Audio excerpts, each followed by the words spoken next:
Thanks for watching Afternoon Live. Our next guest uses astrology to help her clients find their life's purpose. We welcome career astrologer Aubrie De Clerck. Aubrie, welcome. Thanks. You know we have that in common. My daughter's name is Aubrie. Yes. Somewhere she's like jumping around like, that's me, that's me, that's me. But I wonder if we could have seen that in the stars. Okay, well, people talk a lot about finding their purpose and wanting to be able to do what they love passionately for work, right? Yes. And you say that astrology can help us do that. How so? Well, when people are talking about their life purpose, they're really looking for something that's unique to them, right? That this is the thing that I'm meant to do, Yes. right? It's not going to come like a bolt of lightning out of nowhere, right? This is a sense of who are we as human beings and what is it that we're here to express. So astrology, I found, is the best tool for being most specific about who we are as human beings. And when we can look at that, we also see where the application of that is and know that we're doing our purpose all the time. It's just the expression of it. Oftentimes people are looking for how to do that. So do you ever have people come to you and they're in a line of work that they think they're super passionate about, or they think they're supposed to be doing, and maybe they don't feel all that passionate? Yes. And then you have to tell them, yeah, because you're supposed to be doing something way over here, and you're over here. Does that happen? Well, more often people will come into my office and say, wow, you know, this is what I thought it was going to be like this, right? If they choose by title rather than who they are, they'll say, wow, I thought this was really going to be it for me, and for some reason it's just not clicking in. And either I'm not as happy as I thought I would be, or the passion is left, because those experiences that we have change over time. And so it might be an expression that when you started it was super exciting and just the right thing, knowing that we go through waves just like we do any other part of our lives. And so we're looking for the next expression. Astrology can help with that too. Wow, so it can change? Because I always think about astrology like, okay, I'm a Scorpio, I was born a Scorpio, I'm gonna always be a Scorpio, so whatever those traits are, that's just gonna be me.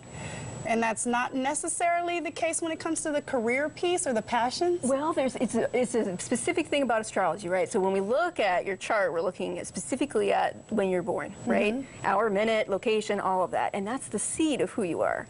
And so when that seed, just think about it like a tree, right? So that seed is planted, and in that seed is the code about who you are.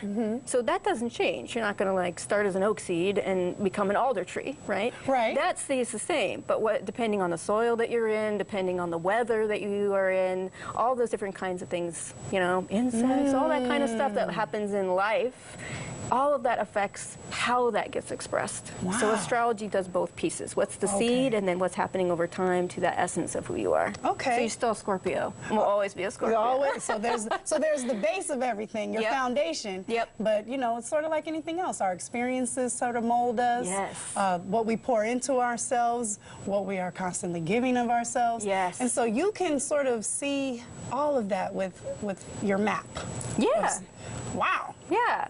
Okay, so people can sort of start to, what if they don't have a clue as to what they're supposed to be doing? What if they don't even know what they're passionate about? Yeah. Can you start helping them get in the right direction? And this is what I love about astrology. It's such a unique thing. We don't spend a lot of time every day doing it. That sometimes that's that shift of perspective to look at astrology and talk about it in a different language can help click some things in, for one. And then also because we're talking about different parts of ourselves rather than titles, and then we're asking good questions based on the astrology, right? So if we're sitting here and you're like, I have nothing, I don't have any idea, then I can look at your astrology and start asking some really key questions to you to try and help connect you to your inner knowing. Okay. That's when astrology really works. Got you.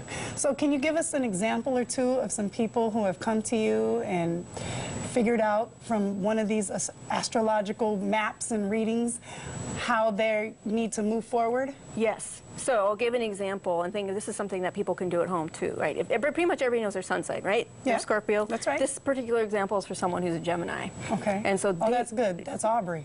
Okay. Okay. So there's some of this piece around Gemini and communication and the intake of information and the ability to connect with other people. And so that's a common thing for Geminis. Now, for this particular person, their communication with other people and the way that they do their communication out is really specific about being able to understand what the message is, to avoid misunderstandings, promote understanding, and to move things forward. And so when someone goes into a situation, in a work situation, right, and they don't have to be in a particularly Gemini type career, right? They could be doing something all day long by themselves. Okay. But if they have this part of themselves that know that when they go forward with something, whether they're writing it or they're speaking to someone in a meeting, that they know that their intention and their gift is to promote understanding and remove misunderstandings and keep things moving forward, that becomes very powerful in a way of evaluating a position. It's like, is it going to allow me to do this? You know, having success and experience that, choosing a job that rewards them for that. Sure. Yeah. Huh, now that's that person that's always in the meeting like, okay, can we move this along? When everybody gets sidetracked, that's the person who's always like, okay, to what it is? let's table that for now, or stick a pin in it, right? I hate that phrase. When people say that, I'm like, I'm sticking a pin in anything. Okay, maybe that's part of my, I don't know, maybe you can give me a side reading and you can let me know how I can better pursue my passions. Thank you so much. Thanks for having me. All right, we're going to have all of Aubrie's tips and more information on our website at katu.com.